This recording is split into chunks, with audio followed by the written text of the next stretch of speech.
Assalamu alaikum dear student. Myself Muhammad Rafiz Ajmal, subject specialist biology. Bismillahirrahmanirrahim. Chapter number 4, Cells and Tissues. Topics of our lecture are cytoskeleton, cell organelles like nucleus and ribosomes. Learning objectives. By the end of lesson, student will be able to learn about what is cytoskeleton, types of cytoskeleton, cell organelles, what is nucleus, its structure, composition and its functions, what is ribosomes, composition and functions. Cytoskeleton. Cytoskeleton means, cyto means cell and skeleton mean framework. So cell का framework क्या कहलाता है? Cytoskeleton कहलाता है. Cytoskeleton is a network of microtubules and microfilaments. Cytoskeleton किससे मिलके बना होता है? माइक्रोट्यूब्यूल से और माइक्रोफिलामेंट से. Microtubules are thick and made of tubulin protein. Microtubules वो साइज में थिक होती हैं और ट्यूबुलिन प्रोटीन से बनी होती हैं. माइक्रोट्यूब्यूल की अगर हम फंक्शन को देखें, microtubule used by cells to hold their shape. Function क्या है माइक्रोट्यूब्यूल्स का? कि सेल की शेप को मेंटेन करना, होल्ड करना माइक्रोट्यूब्यूल्स का काम है. These are also major component of cilia and flagella. Major component है लोकोमोटरी अर्गन का. किन किन के मोटरी अर्गन? सिलिया और फ्लैजेला.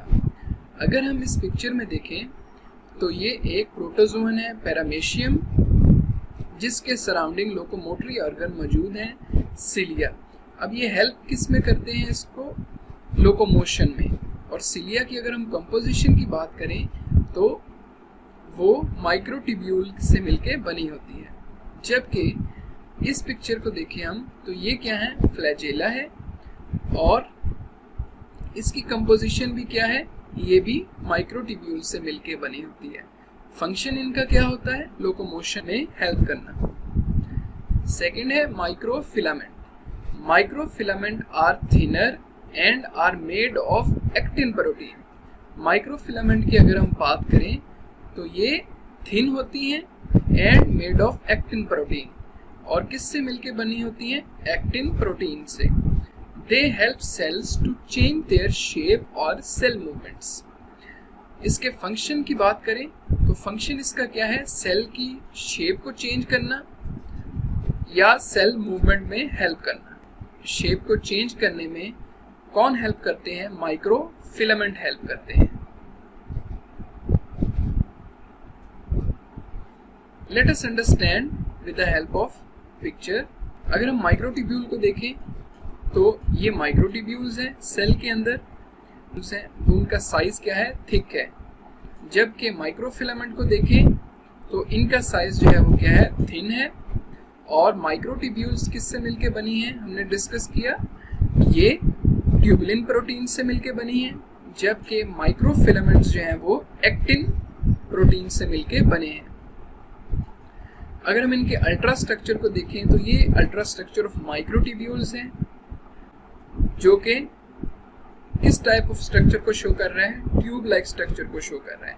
जबकि माइक्रोफिलामेंट को देखें तो माइक्रोफिलामेंट जो है वो फिलामेंटस अपीयरेंस जो है वो दे रहा है.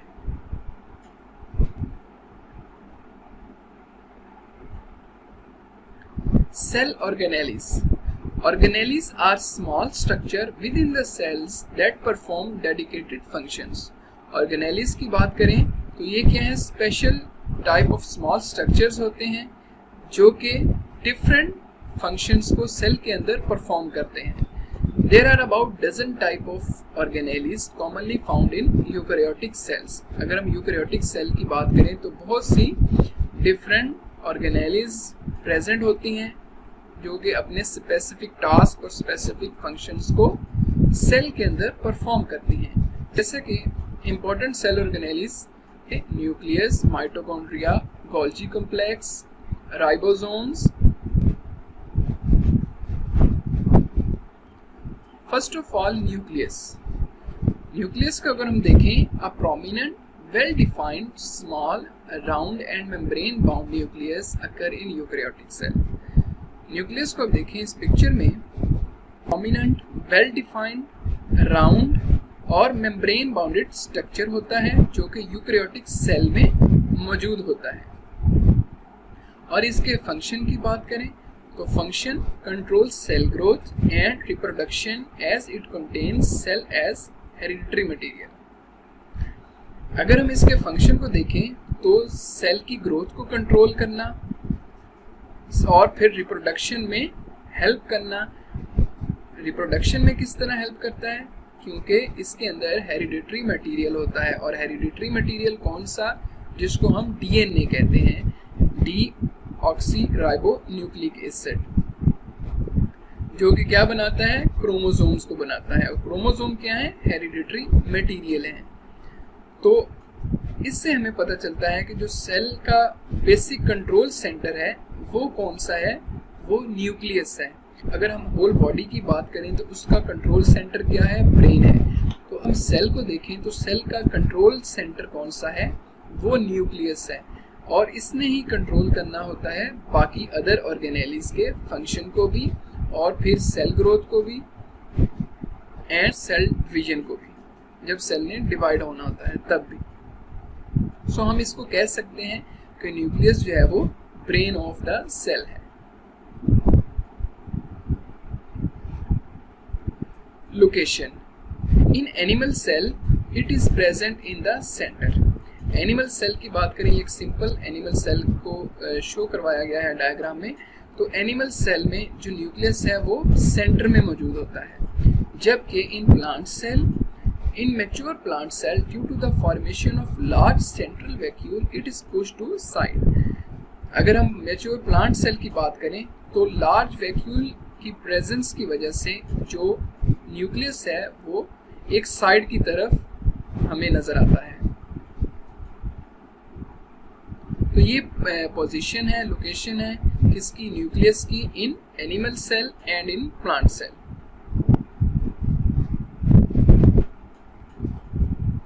न्यूक्लियस कंपोजिशन की बात करें, इसके स्ट्रक्चर को देखें तो न्यूक्लियस जो है फर्स्ट ऑफ ऑल उसमें क्या आता है, nuclear envelope. Nucleus is bounded by a double membrane known as nuclear envelope. Nucleus को देखें हम तो वो मेम्ब्रेन बाउंडेड ऑर्गेनेली है। इससे मुराद क्या है कि इसके जो आउटर मोस्ट स्ट्रक्चर है, आउटर मोस्ट लेयर है, वो सराउंड होती है किससे, मेम्ब्रेन से, और उस मेम्ब्रेन को क्या कहते हैं हम, न्यूक्लियर इनवेलप कहते हैं, जो कि क्या है, मेम्ब्रेनियस स्ट्रक्चर है। It contains many small pores that enable it to act as a semi-permeable membrane. Nuclear envelope को देखें हम, contain many small pores, बहुत से small pores को contain करता है, जिसकी वजह से ये जो membrane है वो क्या है, semi-permeable membrane कहलाती है। Semi-permeable membrane से क्या मुराद है, Semi-permeable से मुराद कि ये कुछ मटेरियल को तो अपने अंदर से पास होने देती है और कुछ मटेरियल को अपने अंदर से पास नहीं होने देती। Nucleoplasm. Inside the nuclear envelope, a granular fluid called nucleoplasm is present. Nucleus के अंदर देखें तो न्यूक्लियर इन्वेलप के बाद कौन सा सेकंड स्ट्रक्चर आता है, न्यूक्लियोप्लाज्म आता है। न्यूक्लियोप्लाज्म क्या है, ग्रेनुलर फ्लूइड स्ट्रक्चर है which comes after the nuclear envelope. अब इसके न्यूक्लियोप्लाज्म को देखते हैं, इसके अंदर क्या क्या मौजूद होता है।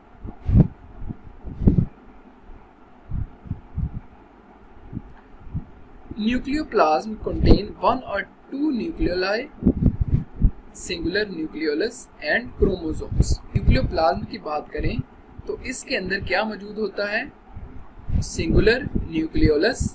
अगर एक से ज्यादा मौजूद हैं तो फिर हम उनको क्या कहेंगे, न्यूक्लियोलाई कहेंगे। और सेकंड इसमें क्या मौजूद होते हैं, क्रोमोसोम्स। न्यूक्लियोप्लाज्म के अंदर फर्स्ट ऑफ ऑल न्यूक्लियोलस मौजूद होता है और सेकंड क्या मौजूद होते हैं, क्रोमोसोम्स। अब ये जो क्रोमोसोम्स हैं ये किस फॉर्म में मौजूद होते हैं, इनको हम आगे देखेंगे कि ये थ्रेड लाइक स्ट्रक्चर की फॉर्म में प्रेजेंट होते हैं इन द न्यूक्लियोप्लाज्म, और इस थ्रेड लाइक स्ट्रक्चर को हम क्या नाम देते हैं, क्रोमैटिन का नाम देते हैं। इसको हम आगे देखते हैं। Nucleoli, nucleolus is a dark spot and it is the site where ribosomal RNA are formed and assembled as ribosomes. Nucleolus are also called factory of ribosome.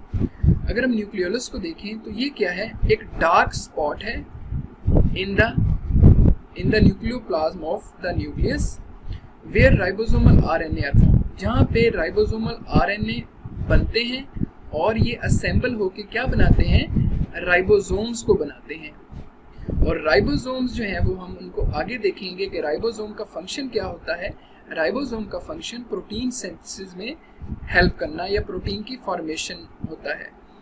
तो हम न्यूक्लियोलस को फैक्ट्री ऑफ राइबोसोम्स भी कह सकते हैं, क्योंकि जो nucleolus है वहाँ पे राइबोसोम्स बनते हैं और फिर ये जो पोर्स की मदद से कहाँ जाते हैं, साइटोप्लाज्म में जाते हैं। या तो ये फ्री फॉर्म में होंगे, आगे हम देखेंगे, और या तो ये अटैच फॉर्म में सेल के अंदर हमें नजर आएंगे। नेक्स्ट है chromosomes. They are in the form of fine thread like structure known as chromatin. हमने डिस्कस ऑलरेडी किया कि जो थ्रेड लाइक स्ट्रक्चर्स मौजूद होते हैं न्यूक्लियोप्लाज्म के अंदर, उनको हम क्या नाम देते हैं, क्रोमाटिन का नाम देते हैं। और जब ये थ्रेड लाइक स्ट्रक्चर कंडेंस होते हैं तो फिर ये क्या बनाते हैं, क्रोमोसोम्स को बनाते हैं। और क्रोमोसोम्स जो हैं वो किससे मिलके बने होते हैं, डीऑक्सी राइबोन्यूक्लिक एसिड और प्रोटीन से मिलके बने होते हैं। मिशन क्या है, डीएनए एंड प्रोटीन है। Chromosome are visible only during cell division. Visibility की बात करें इनकी क्रोमोसोम्स की, तो ये सिर्फ और सिर्फ सेल डिवीजन में हमें प्रोमिनेंट या वाजिया नजर आते हैं। जबकि रेस्टिंग फेज में जब सेल डिवाइड नहीं कर रहा होता तो उसमें ये क्रोमाटिन की फॉर्म में हमें नजर आते हैं। क्रोमाटिन क्या है, थ्रेड लाइक स्ट्रक्चर है।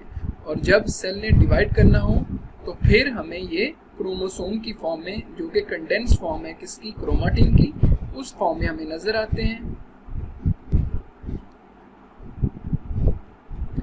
Prokaryotic nucleus. Prokaryotic nucleus do not contain prominent nucleus.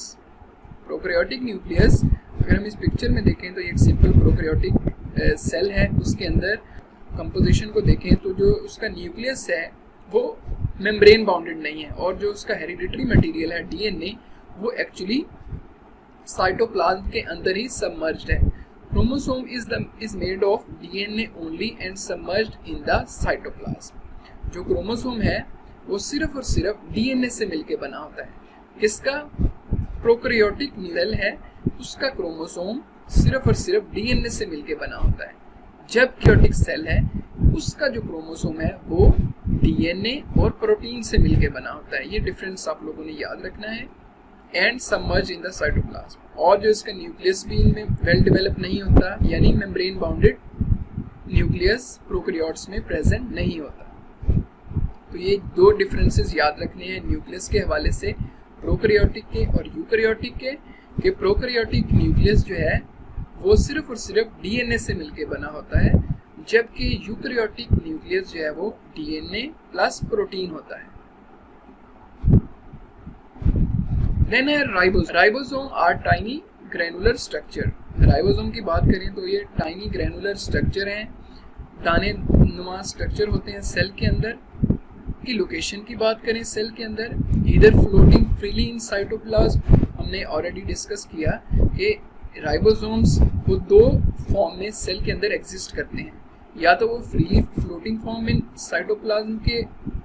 Cytoplasm में मौजूद होंगे सेल के अंदर, या वो बाउंड टू एंडोप्लाज्मिक रेटिकुलम, या वो एंडोप्लाज्मिक रेटिकुलम से बाउंड होंगे, अटैच होंगे। फ्री फ्लोटिंग राइबोसोम को अगर हम देखें तो ये राइबोसोम जो है सेल के अंदर फ्री फ्लोटिंग फॉर्म में हमें नजर आ रहे हैं। जबकि अटैच फॉर्म में देखें तो रफ एंडोप्लाज्मिक रेटिकुलम के साथ जो है वो राइबोसोम, ये स्मॉल जो है ग्रैनुलर टाइनी ग्रैनुलर स्ट्रक्चर हमें नजर आ रहे हैं। तो ये राइबोसोम एंडोप्लाज्मिक रेटिकुलम के साथ अटैच होते हैं। तो ये दो फॉर्म है राइबोसोम की सेल के अंदर एग्जिस्ट करती हैं। First of all free floating ribosomes and second है अटैच्ड राइबोसोम्स।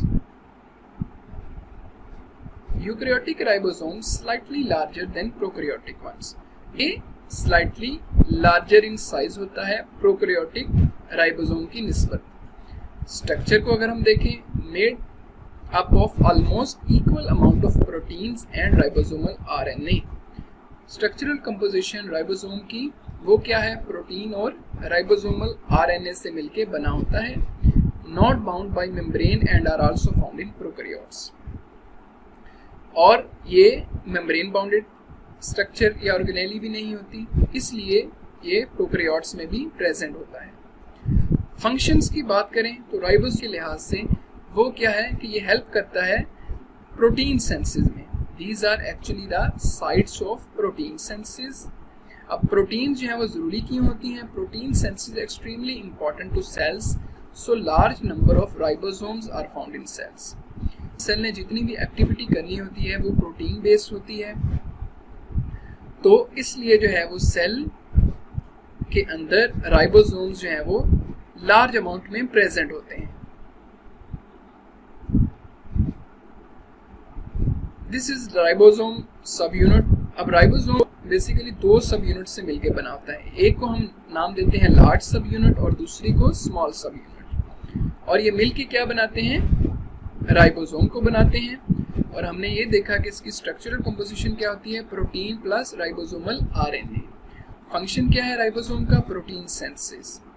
और जब प्रोटीन सिंथेसिस सेल के अंदर प्रोटीन की जरूरत नहीं होती, तब जो है ये डिसोसिएट हो जाते हैं, एक दूसरे से अलग हो जाते हैं और सेपरेटली एग्जिस्ट करते हैं सेल के अंदर। सारी की सारी ने एक्चुअली कि किस वक्त प्रोटीन बनानी है, किस वक्त प्रोटीन नहीं बना, इंस्ट्रक्शन न्यूक्लियस इन्हें दे रहा होता है।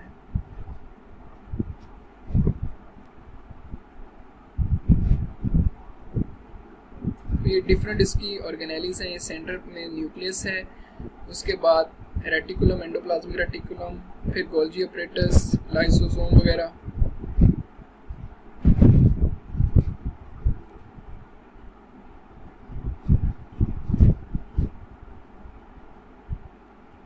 तो ये था आज का हमारा टॉपिक। और असेसमेंट को देखते हैं कि हमने जो टॉपिक पढ़ा उसमें क्या क्या इंपॉर्टेंट चीज़ें हैं जो कि आप लोगों ने याद रखनी है। सबसे पहले important terms for MCQs. Microtubules are made of tubulin protein.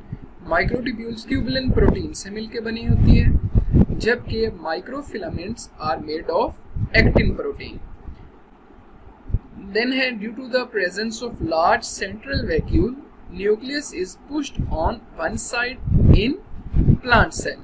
Large central vacuole किस में होता है? प्लांट सेल में। और इसी की वजह से न्यूक्लियस जो होता है प्लांट सेल का वो एक साइड पे होता है। The granular matrix present in the nucleus is called nucleoplasm. जो ग्रेनुलर मैट्रिक्स न्यूक्लियस में प्रेजेंट होता है उसको हम क्या कहते हैं? न्यूक्लियोप्लाज्म कहते हैं।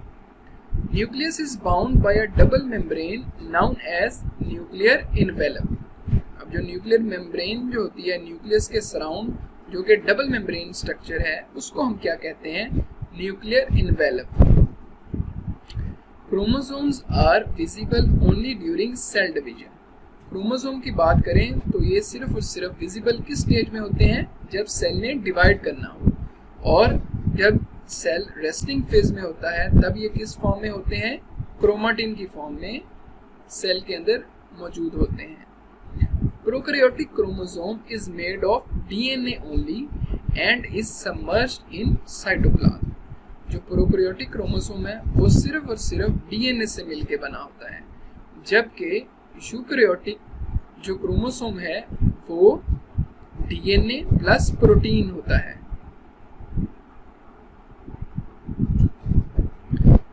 नाउ अब हम इंपॉर्टेंट शॉर्ट और लॉन्ग क्वेश्चंस देख लेते हैं। जो हमने टॉपिक पढ़ा उसमें इंपॉर्टेंट शॉर्ट और लॉन्ग क्वेश्चन कौन कौन से हैं। First of all, what are microfilaments and microtubules and write their functions. ये क्वेश्चन ऐसे भी पूछा जा सकता है आपसे कि माइक्रोफिलामेंट और माइक्रोट्यूब्यूल्स क्या हैं, या उसके फंक्शन बताएं, या सिर्फ और सिर्फ माइक्रोफिलामेंट का पूछा जा सकता है उसके फंक्शन, या माइक्रोट्यूब्यूल्स अकेले या उसके फंक्शन। तो क्वेश्चन जो है वो किसी भी तरह आ सकता है आपसे। Define nucleolus and it's functions.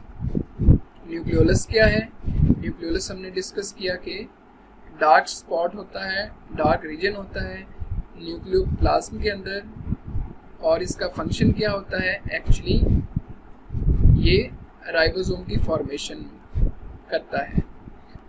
Then है क्वेश्चन हमारा define ribosome and its function. Ribosomes क्या है? टाइनी ग्रेनुलर पार्टिकल्स हैं, और इनका फंक्शन क्या है? These are actually the sites of protein synthesis.